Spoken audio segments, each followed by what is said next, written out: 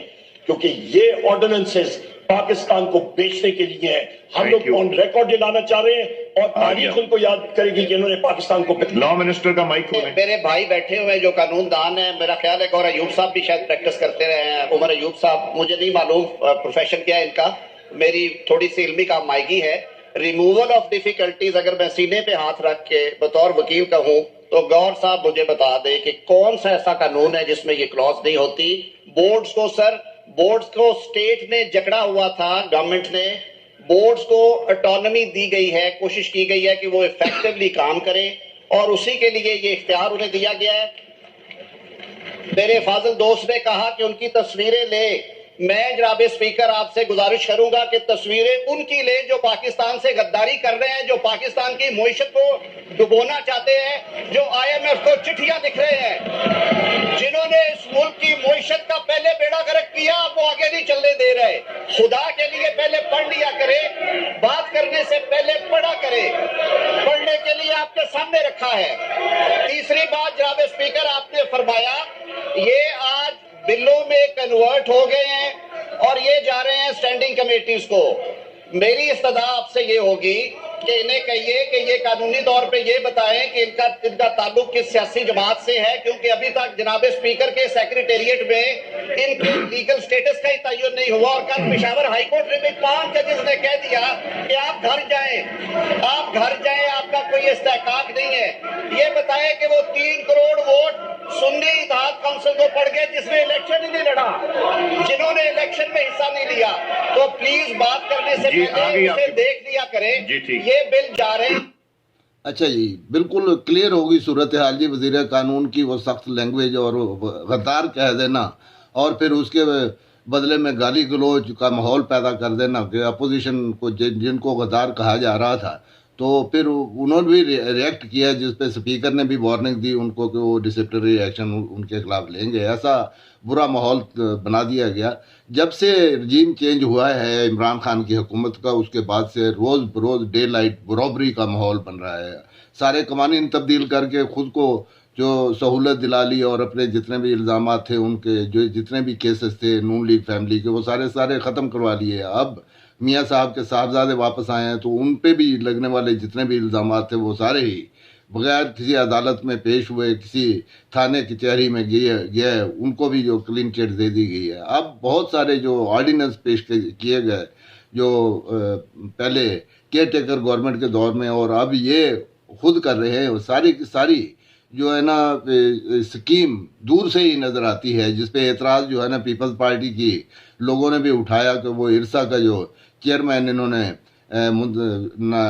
Notify کیا تھا اس پہ انہوں نے اعتراض اٹھایا، کیونکہ یہ جو واٹر ریکارڈ ہے جو اس میں بھی تبدیلی کرنا چاہتے ہیں. نہ جانے کیا بڑی بڑی اسکیمیں اور کیا بڑی بڑی جو کھانچے وہ الزام لگایا عمر ایوب نے کہ یہ بنانا چاہتے ہیں اور لوٹ مار کرنا چاہتے ہیں. پہلے ہی ملک کے اکانومی کے پاس کچھ نہیں ہے، پھر یہ جو ہے نا فیکلٹی چینج، وہ پوسٹل سروسز، اس کا کیا تعلق ہے بھی اس کا معیشت کے ساتھ.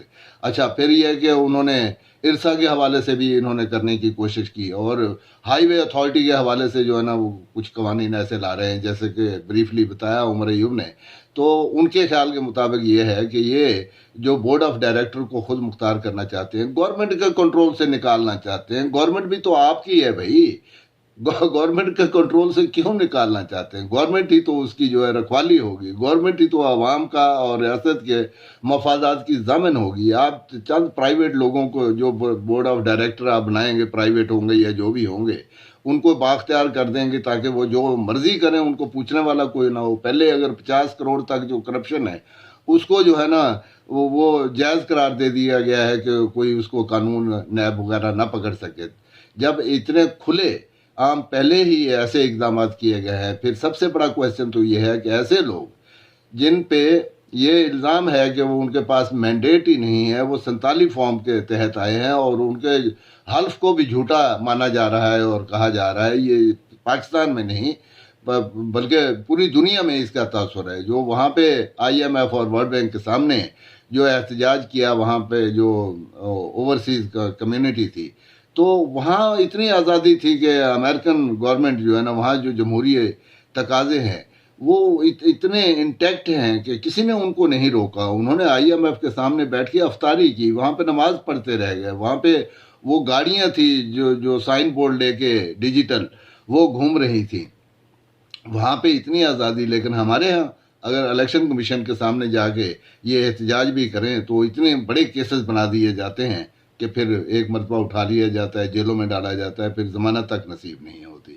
تو یہ وہ معاملہ تھا جی، اس میں گالی گلوچ بھی کافی ہوئی اور جو پھر اسپیکر کو بھی وارننگ دینا پڑی، لیکن یہ ہوا اس لیے کہ پہلے وزیر قانون نے سخت الفاظ استعمال کیے اپوزیشن کے حوالے سے، تو پھر اپوزیشن نے اس پہ ریئیکٹ کیا۔